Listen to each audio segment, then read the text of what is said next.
C'est parti. Alors on est dans le livre des réincarnations, Sha'ar HaGilgulim, et ce soir nous allons voir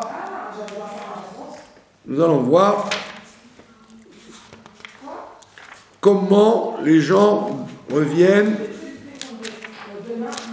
pour faire les mitzvot qu'ils n'ont pas faites. Alors, on dit qu'il y a que chaque, on l'a déjà vu plusieurs fois, chaque Neshama doit faire les 613 mitzvot en une fois ou en plusieurs. Comme c'est évident qu'elle ne peut pas les faire en une fois, alors les Neshamot vont revenir plusieurs fois dans plusieurs corps. Et on dit que les 613 mitzvot se répartissent d'après les 613 membres et les 613 et les nerfs, les membres et les nerfs de Adam Arishon. C'est-à-dire que la Neshama, c'est quelque chose de spirituel, ça rentre dans le corps qui est quelque chose de matériel, mais ça correspond exactement, la Neshama et le corps se correspondent exactement. Donc, comme il y a des yeux physiques, il y a aussi des yeux dans la Neshama, il y a tout ce qu'il y a dans le corps, c'est en vérité une projection matérielle de ce qu'il y a dans la Neshama. Donc comme nous avons, comme Adam Arishon et les êtres humains qui sont venus après lui, ils ont tous 613 membres et nerfs. Donc ces 613 membres et nerfs doivent accomplir leurs correspondants, qui sont les 613 mitzvot. Et donc chaque membre a une mitzvah particulière. Chaque membre a une mitzvah particulière. Il y a une plaisanterie qu'on raconte, mais qui n'est pas du tout une plaisanterie. C'est qu'il y avait un monsieur un jour qui est rentré en visite chez le rabbi et le rabbi lui a dit, est-ce que vous mangez kasher? Alors le monsieur a dit, je suis juif avec le cœur. Et est-ce que vous mettez les téphilines? Il dit, non, je suis juif avec le cœur. Et après il dit, est-ce que vous faites le Shabbat? Il dit, non, je suis juif avec le cœur. Et le monsieur, il était cardiaque, il avait un problème de cœur. Alors le rabbi lui a dit, vous savez, comme vous faites trop de mitzvot avec le cœur, alors qu'en vérité, il y a un membre pour chaque mitzvah, c'est pour ça que votre cœur, il prend trop. Et c'est pour ça qu'il est malade. L'autre, il s'est mis à rire, parce qu'il croyait que c'était une blague, mais en réalité, c'est exact. C'est-à-dire qu'on t'a pas demandé de faire tout avec un membre, on t'a dit que chaque membre, il a sa mitzvah. Donc il y a des mitzvot avec les yeux, mitzvot avec le nez, mitzvot avec la bouche, mitzvot avec les mains, avec les pieds, chaque mitzvah, elle a son membre. Donc ne commence pas à être plus royaliste que le roi, plus malin que le bon Dieu. Si tu as un membre, il est pour faire une mitzvah. Automatiquement. Et les mitzvot qu'on ne peut pas faire parce qu'il n'y a pas de Beth Amikdash, on les remplace spirituellement, mais en vérité, c'est comme si le membre les faisait. Et donc, théoriquement, si chaque membre est occupé à faire une mitzvah, il devrait y avoir toujours une bonne santé, quoi. Et donc, s'il n'y a pas une bonne santé, c'est que soit le membre ne fait pas la mitzvah, ou soit on lui a enlevé la possibilité d'avoir ce membre parce qu'il n'a pas besoin de faire cette mitzvah. Comme on l'a pas fait venir en Gilgul pour cette mitzvah, donc il arrive qu'on le prive d'un membre pour être sûr qu'il ne va pas utiliser ce membre pour quelque chose qui n'est pas utile, quoi. Puisque ce membre il était fait pour une mitzvah. Mais cette mitzvah il l'a déjà faite. Donc s'il l'a déjà faite, donc on a peur qu'il utilise ce membre et qu'il abîme à faire des bêtises avec, puisqu'il n'a pas la mitzvah à faire. Donc on lui enlève des fois la chose.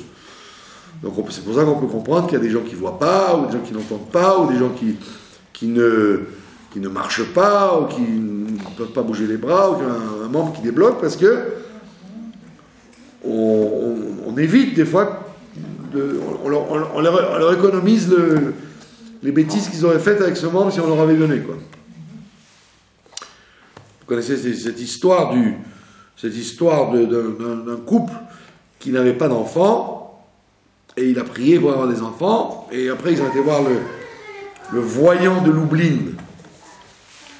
Le voyant de Lublin, il connaissait tous les Gilgulim. Pourquoi on l'appelait le voyant? Parce que dès qu'il voyait quelqu'un rentrer chez lui, il connaissait tous les Gilgulim depuis le Sinaï.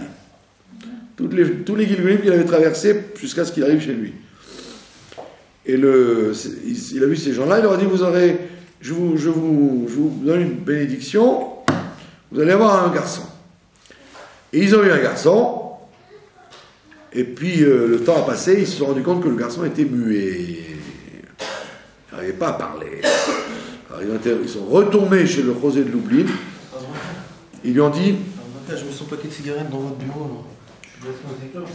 Tu m'excuses, là je suis en train de filmer, alors il y a d'autres choses à faire.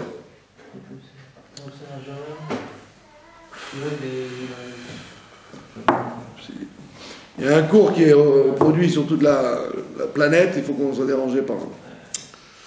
Et donc ils sont revenus le revoir le José de Lublin, ils lui ont dit, écoute, c'est pas gentil ce que tu nous as fait, tu nous as donné une bénédiction pour avoir un enfant, mais l'enfant il est muet, il parle pas, Alors il a dit, ah bon, il parle pas, laissez-moi seul avec lui, et mettez-vous derrière le rideau, cachez-vous derrière le rideau, je vais rester avec lui. Alors il prend l'enfant et lui dit, dis-moi petit garçon, qu'est-ce que tu ferais si tu savais parler? Alors il dit, si je savais parler, j'irais dire à la police que les juifs ils étudient la Torah en cachette. Alors après il les a fait sortir et il leur a dit, vous avez compris pourquoi il parle pas? Parce qu'au lieu de... Vous regrettez qu'il ne parle pas parce qu'il aurait fait les brachot, il aurait fait le Kriyat Shema, il aurait étudié la Torah, il aurait dit des choses intéressantes. S'il parlait, ce serait devenu un traître, un type qui va calomnier, un délateur. Voilà, un délateur de tous les juifs qui font des choses contre le gouvernement. Donc, Dieu a fait en sorte qu'il ne parle pas comme ça. La police, elle n'a pas de temps à perdre avec des gestes et tout comme ça, donc elle n'acceptera jamais qu'ils viennent. Donc ils ont accepté effectivement que d'avoir un enfant, mais alors, comme ils ont donné un enfant, on leur a donné. Maintenant, on leur a pas donné le top, on leur a donné un enfant soukbet, quoi, muet. Bon, ils sont contents, mais... Donc tout ça, c'était à l'époque, parce qu'on savait tout de suite les tenants et les aboutissants. Aujourd'hui, on n'a pas besoin de se poser toutes ces questions. Comme la réalité se situe, vous savez que le Gilgul doit être comme ça. Donc il n'y a plus besoin maintenant de chercher. Le Gilgul, il est clair. Si quelqu'un, il lui arrive ça, il vit cet événement, où il est projeté dans tel endroit, etc., c'est parce que c'est le Gilgul, il n'y a rien à chercher. Il n'y a pas besoin de se casser la tête comme lui, le Rabbi Chaim Vital, dans son livre, il explique qu'il a eu plusieurs fois ces Gilgulim qui sont venus le voir, qui lui ont dit il faut que tu fasses ça. Il a prié, il a jeûné, il a fait des enquêtes pour savoir de qui il était le Gilgul, et on est venu lui expliquer, etc. Nous aujourd'hui, on fonctionne par la providence, et donc c'est censé marcher tout seul, quoi. Donc, il te dit qu'il y a chaque membre d'Adam Arishon correspond à chaque mitzvah, et comme on l'a vu déjà plusieurs fois, il y a l'épaule gauche, l'épaule droite, etc., qui correspondait à Caïn, Avel et Caïn, les deux frères, etc. Maintenant, il dit, il va expliquer comment les mitzvot se font. Alors, il te dit, dans les mitzvot négatives qu'on est venu faire, qu'on est venu ne pas faire, ne pas accomplir, il y a des mitzvot, si on a transgressé une mitzvah négative, il y a le classique, c'est de faire teshuva. Comment fait-on teshuva d'une mitzvah négative? En promettant de ne plus la transgresser, et effectivement, dans le concret, de plus y retomber, quoi. Donc à ce moment-là, la teshuva, en général, suffit.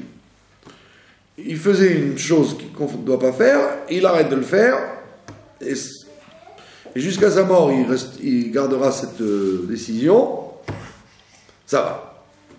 Maintenant, il y a d'autres avérotes, d'autres transgressions qui sont plus graves que la simple teshuva de la journée, et il y a d'autres avérotes qui nécessitent le jour de Yom Kippour. Il faut que la journée de Yom Kippour passe sur lui pour se nettoyer d'une avéra.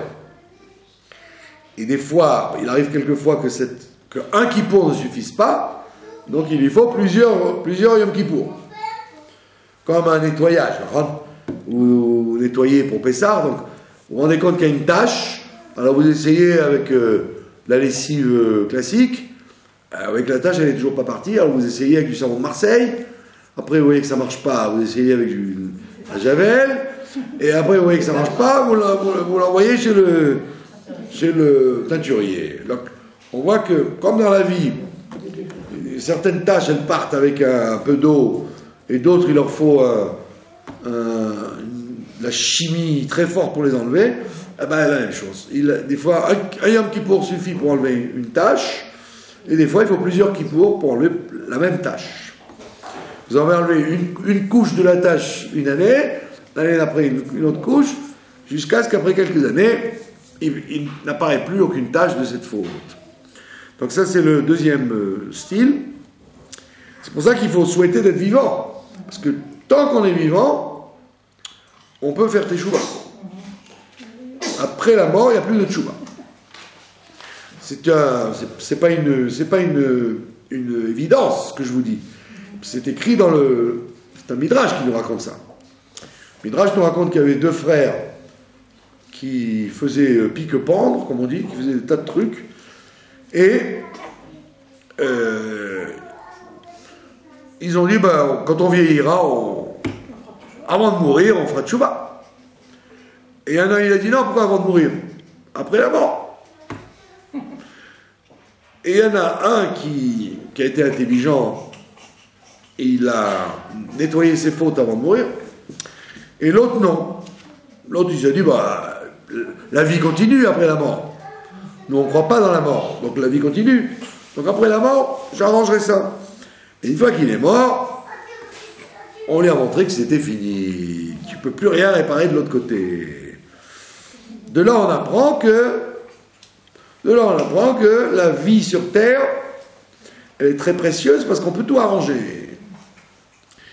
Et comme il dit le Rambam, même si on a arrangé quand on était très vieux, et qu'on l'a fait parce qu'on n'avait plus les forces, un vieux monsieur de 90 ans qui vous dit « Ah, moi je ne vais plus en discothèque. Je ne vais plus en discothèque. J'ai fait teshuva. » Vous dites « Ouais, tu vas pas en discothèque parce que tu t'endors à 6 heures surtout, ouais. Pas parce que et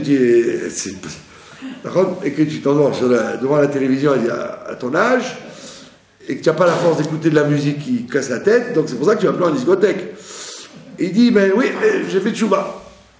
Ou alors, il n'a plus de dents, alors il ne mange plus de steak de cochon. Ah, ok, parce qu'il n'a plus de dents. Le Rambam, il dit, c'est pas grave, la teshuva, elle est quand même acceptée. Parce qu'il a eu la volonté, quoi. Même si c'est pas du tout... c'est pas du tout volontaire, il a quand même, la teshuva est acceptée puisqu'il est vivant. Il dit c'est plus joli quand on fait teshuva, quand on est en pleine force, quand on est bachour, ou bachura, quand on est une jeune personne, c'est plus joli la teshuva à ce moment-là, mais même si on fait la teshuva à la dernière minute, c'est quand même accepté. Mais après, il n'y a plus rien à faire. Après, comme on dit dans le casino, les jeux sont faits. On ne peut plus jouer, on ne peut plus rien faire. Et pourquoi? Parce que on est ici dans le monde du mensonge, pour la machèque. Donc dans le monde du mensonge, vouloir la vérité, ça a de la valeur. Mais quand tu es dans le monde de la vérité, où tu sais très bien la valeur des choses, que le bien c'est payé comme ça, le mal c'est payé comme ça, que ce qui n'est pas cachère c'est un poison, que ce qui est cachère c'est une guérison. Là-bas, Tu vas dire oui, oui, oui, je suis d'accord. Ben, Todarama, on n'a plus besoin de toi maintenant, que tu sois d'accord. Donc la Teshuvah, c'est l'arme qu'on a jusqu'au dernier moment dans la vie. Et donc, des fois, la Teshuvah ne suffit pas, il faut que le genre de Kippour, il passe sur nous. Maintenant, il y a plus grave que ça, il y a des fautes qui nécessitent des malheurs. Vous comprenez ? Des malheurs pour nettoyer la faute. Et ça, évidemment, c'est très délicat, parce que, bon, en général, les gens de bonne foi, quand ils commencent à faire la tchouva, le retour à Dieu, et qu'ils ont des problèmes, en général, quand ils sont de bonne foi, ils savent que c'est pas pour rien, quoi. Quand ils sont de bonne foi. Quand ils sont de mauvaise foi, ils vont dire, mais quoi? Ça y est, j'ai fait tchouva, pourquoi il m'arrive ça? Pourquoi il t'arrive ça? C'est pas à moi de te faire l'historique de ta vie, c'est à toi de savoir ce que tu as fait avant. Donc comme la tchouva que tu as faite n'est pas suffisante, elle n'est pas vraiment brûlante, elle n'est pas vraiment performante, et que Yom Kippour n'a pas suffi, donc on t'a envoyé un dégraissage pour enlever les tâches plus fort. Mais malheureusement, des fois, c'est des malheurs qui le font.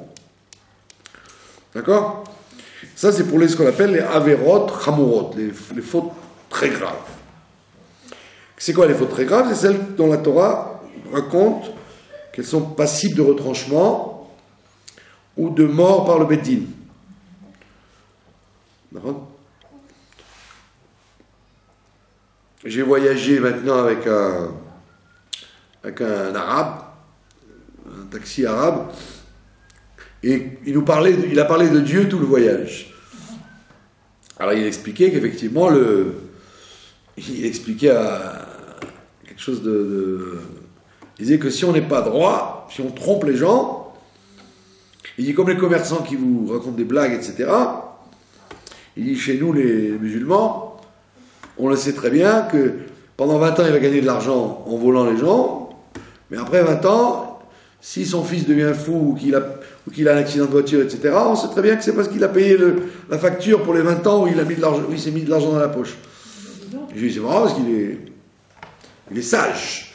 Enfin, c'était un arabe qui était chauffeur de taxi, mais en réalité son vrai métier c'est qu'il est professeur d'histoire dans une école. Et il a appris en Arabie Saoudite et il est un type très intéressant, quoi. Alors il me disait, chez vous, les gens qui ne sont pas religieux, ben, ils vont chez nous pendant Pessah, ils achètent des pitotes, ils mangent, et il m'a dit qu'en arabe, le chametz, ça se dit chamira. Comme on le dit dans l'abdicat chametz. Kol chamira et chamia. Il m'a dit chametz, nous on s'appelle chamira. J'ai dit, chez nous aussi, dans la prière, on s'appelle, en araméen et en arabe, c'est le même mot, chamira. Chamira et chamia. Il y a chametz et le vin. Bon, avec Kitso, donc il m'a dit, c'est honteux. Il y a des gens de chez vous qui sont des gauchistes, qui viennent manger du chamira pendant Pessah. Ils ne peuvent pas tenir 7 jours, ils ne peuvent pas s'empêcher de manger du chametz. Bon, avec Kitso, pourquoi je vous raconte ça? Parce que lui-même disait que dans leur éducation, ils savent que si quelqu'un est réputé pour être un voleur qui trompe les gens, eh ben, il dit pendant 20 ans, il va gagner beaucoup d'argent sur ça, mais après 20 ans, il va lui arriver une tuile sur la tête, et tout le monde aura compris que c'est pour ça. C'est pas qu'ils vont lui dire, oh le pauvre, comment ça se fait qu'il lui soit arrivé ça? Donc même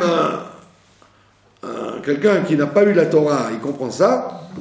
Donc c'est évident que si quelqu'un il a des malheurs après sa tchouva, et ça ne peut venir qu'après sa tchouva, puisque tant qu'il n'a pas fait de tchouva, ben, c'est comme quelqu'un qui tire de l'argent, il tire de l'argent. Pour l'instant, il a l'argent. Mais à un moment vient, on lui dit, oh, il faut rembourser. Donc quand il décide de faire tchouva, c'est à ce moment-là qu'on va lui faire payer la facture. Donc c'est pour ça qu'il vaut mieux faire tchouva le plus tôt, parce que comme ça coûte moins cher. Et Et il y a des fautes, alors ça c'est le niveau le plus grave, des fautes qui ne peuvent être purifiées que si on meurt. C'est comme on dit, mitato zoi kaparato. Sa mort et son expiation. Donc tout ça évidemment c'est en fonction de l'intensité de la teshuva. S'il a fait une teshuva de grande intensité, ben, il n'aura pas besoin ni de souffrance ni de mourir. Donc on peut maintenant comprendre facilement. Si quelqu'un, comme nous sommes des Gilgulim, en général on est tous des Gilgulim, on est tous des réincarnations, et on ne sait pas de quoi, comment, etc. Donc quand il arrive quelque chose, c'est évident que ce qui est arrivé est un Gilgul qui n'avait pas fait son travail, donc on l'a fait revenir. Et donc des fois on lui fait terminer une mission pour laquelle lui n'est pas responsable. Quelqu'un va par exemple mourir dans un accident de voiture très violent. Donc il va recevoir un choc frontal de voiture, choc frontal, la personne va mourir, ça correspond à la mort par lapidation, qu'il y avait au temps du Beth Amikdash, la mort par lapidation. Or lui, il est possible que dans sa vie de maintenant, il n'a rien fait qui méritait la lapidation. C'est pas c'est pas comme si je vais à l'enterrement, je dis c'est moi qu'il a fauté, qu'on lui a fait payer. Non, il est très possible qu'il soit venu en Gilgul de quelqu'un qui devait mourir par lapidation. Et pour des raisons, parce qu'il avait par exemple des mérites, où il est mort d'une autre façon. Ou alors c'est pas qu'il a trompé le tribunal céleste, c'est que il s'est comporté d'une certaine façon que cette lapidation n'a pas pu avoir lieu dans sa vie. Alors, lui, on va le faire revenir parce que c'est la lapidation qui le nettoie. Et donc, les gens vont être tristes, évidemment. Un accident de voiture, c'est bête. Un attentat, au moins, c'est héroïque. C'est Kiddush Hashem, etc. Un accident de voiture, c'est tout bête. Et le plus grave, évidemment, c'est quand il est tué par quelqu'un d'autre. S'il rentre dans un poteau, alors c'est une lapidation par le poteau. Mais si c'est quelqu'un qui a fait l'accident, alors ce quelqu'un qui a fait l'accident, c'est ce que nous explique Rashi dans la Torah, là, ça correspond au cas classique de quelqu'un qui a tué avec préméditation. Et il n'a pas été en ville de refuge. Et l'autre, il a tué, il aurait dû aller en ville de refuge et après mourir pour ce qu'il a fait, préméditation. Il n'a pas été, il s'est sauvé, il s'en est bien sorti, on ne sait pas où il est. Un autre a tué sans préméditation, donc lui, il doit aller en ville de refuge jusqu'à la mort du Kohen Gadol. Rachid te dit tout simplement, ces deux-là, ils n'ont pas été en ville de refuge, ils n'ont pas voulu être jugés.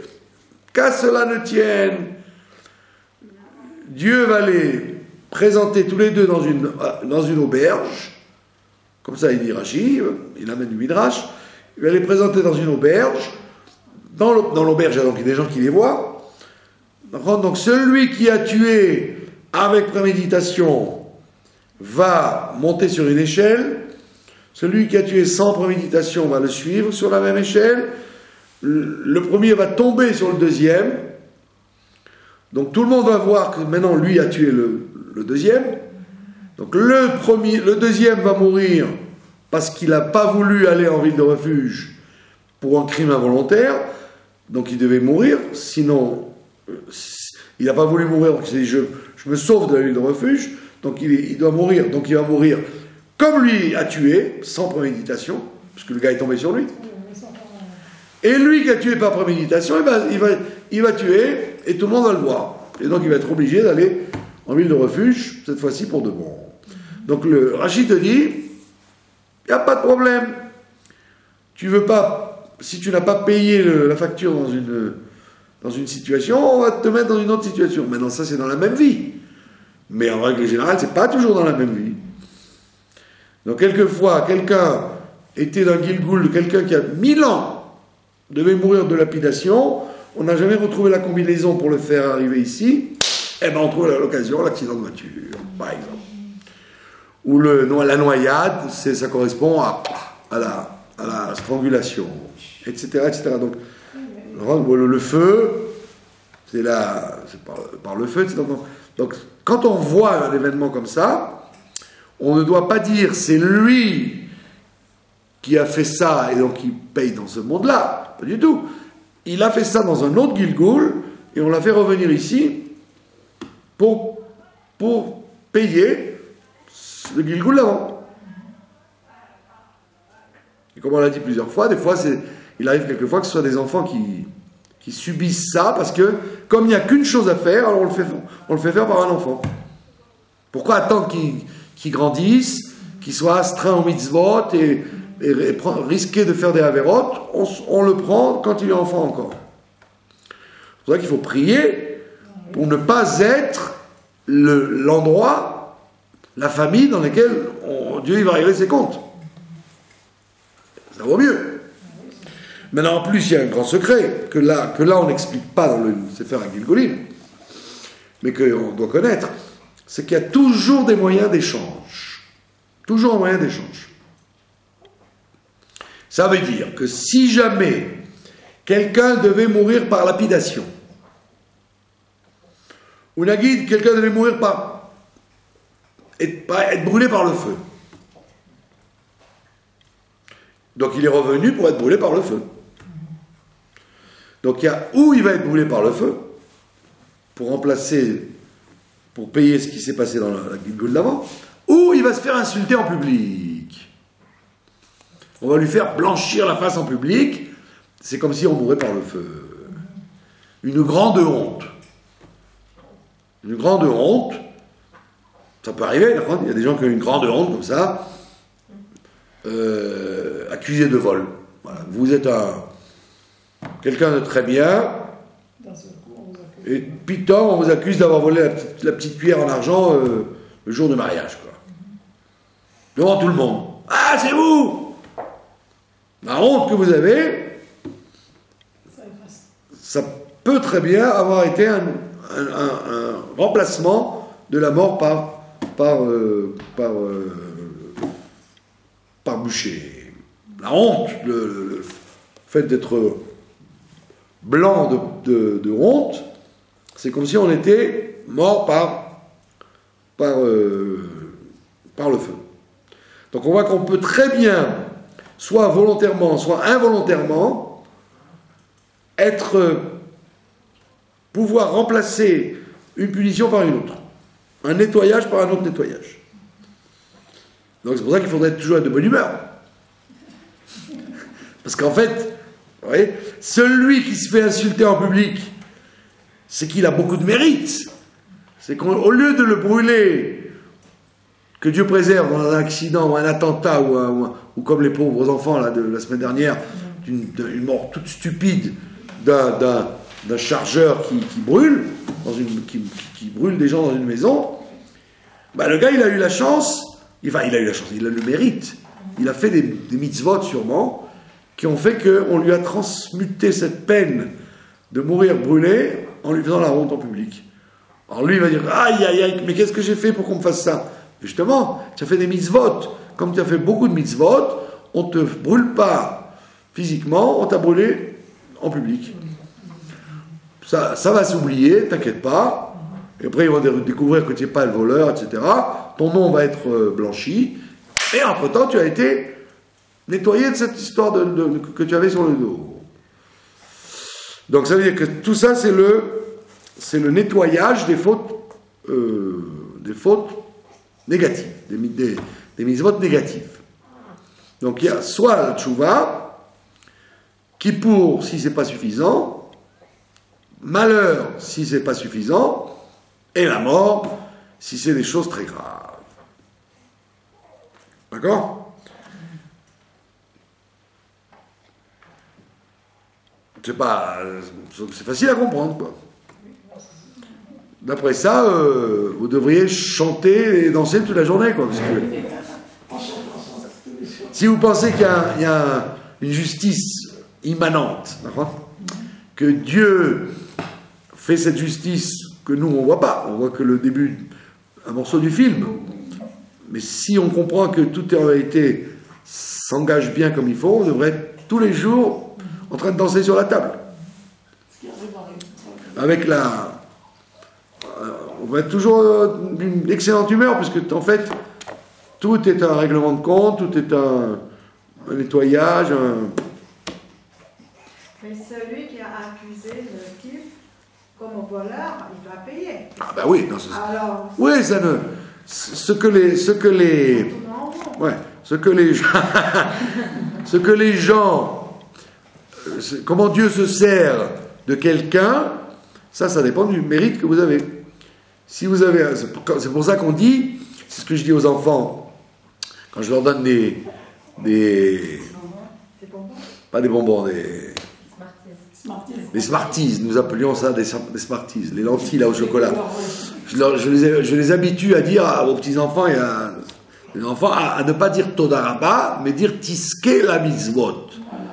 Todaraba, ça veut dire je te paye dans ce monde-là. Là. Merci beaucoup, je t'ai payé dans ce monde-là, parce que tu as fait un bon geste, moi je t'ai remercié, ça y est, tu as pris ton salaire. Donc il ne faut pas dire aux gens Todaraba, il faut dire Tiske la mitzvot, c'est-à-dire mérite, soit méritant, soit nettoyé, de faire d'autres mitzvot encore.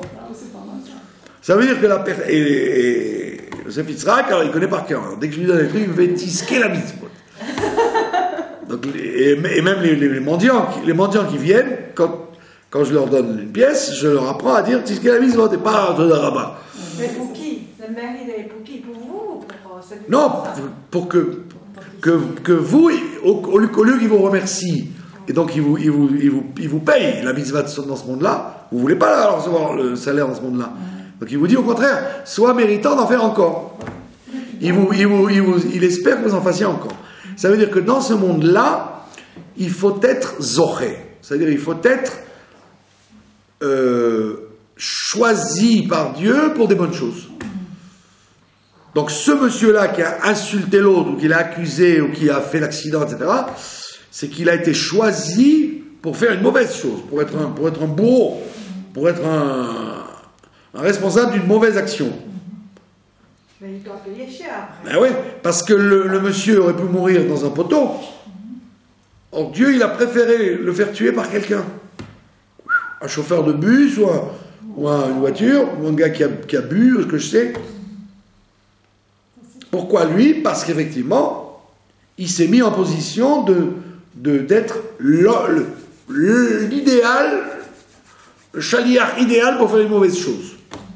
Alors toi, tu dois sur terre vouloir être le chaliard, l'envoyé idéal pour faire des bonnes choses. Donc le gars, par exemple, le grand-père qui a dit « c'est lui qui a volé la cuillère », ben peut-être qu'il a le mérite, c'est un mérite qu'il a eu, qu'au lieu que vous soyez brûlé par le feu, vous avez été accusé par le grand-père de voler la cuillère, et donc c'est un mérite qu'il a, qui vous a en vérité épargné d'être brûlé par le feu. Donc lui, vous allez dire, ce bandit, ce grand-père, ce vieux schnock, il m'a accusé d'avoir volé la cuillère, mais au contraire, embrasse-le, parce que toi tu as eu le mérite que grâce à lui, tu vas vivre longtemps maintenant, tu vivras centenaire, tranquille, et lui, il a eu le mérite qu'on le prenne à lui d'avoir la folie de t'accuser à toi, et donc c'est un mérite qu'il a eu, parce qu'il a été chaliard d'une peine douce au lieu d'une peine dure. Peut-être que s'il ne t'avait pas insulté à toi, ce serait son petit-fils qui t'aurait brûlé. Peut-être son petit-fils, c'est lui qui aurait mis le feu à ta maison, on va savoir. Donc on voit bien que les tenants et les aboutissants sont très très justes. Très très justes. Donc c'est pour ça qu'il faut dire, je tisquais la mitzvot, je voudrais être méritant de faire des bonnes choses, distribuer des bonbons au lieu de ce que je sais moi, de renverser un pot de peinture sur quelqu'un qui passe dans la rue. D'être le responsable de bonnes choses. Chaliard de bonnes choses. Mais comme vous dites, c'est pas parce que lui, il a rendu la justice divine, qui ne va pas lui-même payer pour ça. Bien sûr, il va payer pour ça. C'est pour ça qu'il faut dire, je ne veux pas que ça passe par moi. Ça ne manque pas les shluchim dans le monde.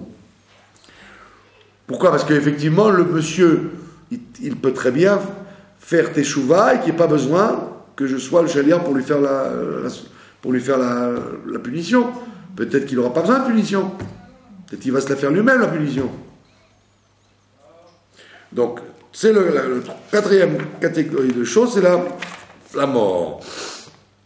Et donc, dans la mort, dans le cas de la mort, excusez-moi d'être macabre, dans le cas de la mort, alors vous avez deux catégories de gens. Il y a ceux qui, en mourant, auront le corps qui va disparaître. Donc l'âme reviendra à la résurrection des morts, mais le corps ne viendra pas. Donc ça veut dire que ce sont des gens qui ont tellement été corrompus, ils ont fait tellement de mal, que non seulement la mort a été une capara pour eux, ils ont été obligés de mourir pour nettoyer leurs fautes, mais même leur mort ne suffit pas. Une fois qu'ils sont morts, leur âme, elle est éternelle, donc elle va revenir dans un autre corps à la résurrection des morts, mais leur corps ne reviendra plus. D'accord? Donc on parle des très grands, les grandes pointures, des Rechaïm de très haute pointure, qui ont fait fauter, dont la faute, elle est tellement grave qu'elle se perpétue à l'infini, quoi. D'accord? Donc ceux-là, malheureusement, ou heureusement, non seulement il faut qu'ils meurent, mais en plus ils ne reviennent pas dans la résurrection, c'est leur âme qui revient dans le corps de quelqu'un d'autre. Et le cas le plus classique, c'est elle revient dans le corps de quelqu'un d'autre, mais elle se partage en plusieurs personnes. Donc c'est une neshama qui est découpée en morceaux et qui va dans un petit bout dans beaucoup de personnes. Donc c'est-à-dire qu'à la résurrection des morts, tout le monde y a droit, en fait. Tout le monde y a droit, mais pas forcément dans un corps. Quelqu'un il peut revenir sans corps, par le corps d'un autre. Et comme ce sera le monde de la vérité, les gens sauront qu'ils ont en eux la neshama de X, qui est venu en eux. Ils peuvent avoir une ressemblance physique. Et même, peut-être. Il faudrait voir ça dans les livres, s'il y aura même une ressemblance physique. Donc, le plus grave de toutes les fautes, c'est les fautes qui sont pas faites par la personne elle-même, mais qui sont faites par les autres. Quand on fait fauter les autres, c'est ces choses-là qui sont le plus dur à payer.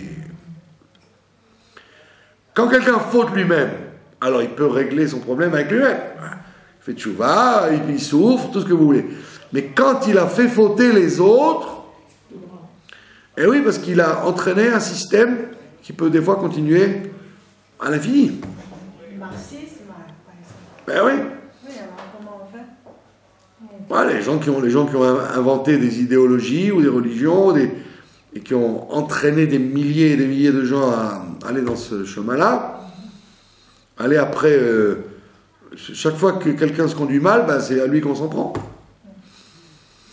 Donc c'est pas pachout, ça. Ou alors en plus petit comité, le Rambam il vous dit, dans les lois sur l'étude de la Torah, il dit si un professeur, pendant qu'il enseigne aux enfants, il fait autre chose, il s'occupe de son travail, il fait sa comptabilité pour le compte de quelqu'un, voilà.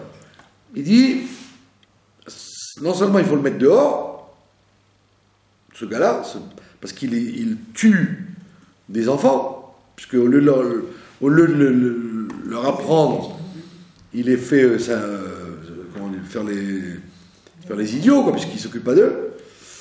Mais donc non seulement il faut le mettre dehors, mais en plus, il aura même dans le monde futur des comptes à rendre. Ça veut dire que ça veut dire ça, la même chose. À partir du moment où tu as entraîné, va savoir si le dégoût que tu peux entraîner de la Torah sur un enfant ne va-t-il pas se répercuter dans les générations qui vont venir. Comme lui, il a été dégoûté, il va éduquer ses enfants à être dégoûtés, etc., etc. Et après, il va savoir s'ils ne vont pas se venger. Tu peux, imagine pas le rythme, le cycle infernal que tu as déclenché, quoi. C'est pour ça qu'on te dit, les fautes les plus graves, pas comme les gens croient, ne sont pas des fautes qui sont forcément liées avec soi-même, mais les fautes les plus graves, c'est celles qui sont liées avec les autres. Parce que toi-même, tu peux réparer ce que tu as fait de mal. Mais ce que tu as fait de mal, tu en as parlé aux autres, alors ça peut avoir des répercussions et qui font que, dans des cas extrêmes, donc la personne n'aura plus le droit que son corps revienne, revienne, mais que son âme seulement reviendra. D'accord ?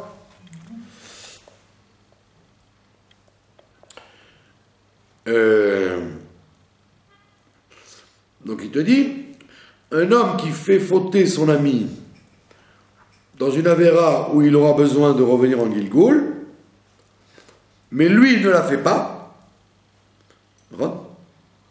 il fait faire une avéra qui aurait dû revenir en Gilgoul, mais lui-même il la fait pas, il se casse pas la tête, quoi. Il s'est pas investi là-dedans. Alors automatiquement il va être obligé de revenir en hibour, comme on l'a vu, il va revenir en tant que âme qui va s'habiller dans le Gilgoul suivant. C'est-à-dire, lui, il n'a pas fauté, mais il a fait fauter un autre. L'autre va revenir en Gilgoul, et lui va revenir il va se rattacher à la Neshama de l'autre pour l'aider à réparer ce que lui a abîmé. Donc c'est encore un cas de hibour. On a eu le cas du hibour, c'était le tzaddik qui venait aider la personne à accomplir une mission. Là, il peut ne pas s'agir d'un tzaddik, il peut s'agir de quelqu'un qui lui-même ne s'est pas mouillé, il n'a pas fauté, mais il a fait fauter à l'autre. Donc l'autre revient en Gilgoul, s'il n'a pas fait tchouva, bien évidemment. Lui revient en Gilgoul, et donc il est aussi obligé de revenir, parce qu'il pourrait dire, moi j'ai rien fait. Par contre, c'est connu, écrit dans le Talmud, qu'il y a un shaliyar d'une mitzvah, mais il n'y a pas de shaliyar d'idvar avera. Ça veut dire, si tu me dis, donne 100 shekels de ma part à quelqu'un, comme c'est une mitzvah, je peux être shaliyar pour lui apporter 100 shekels.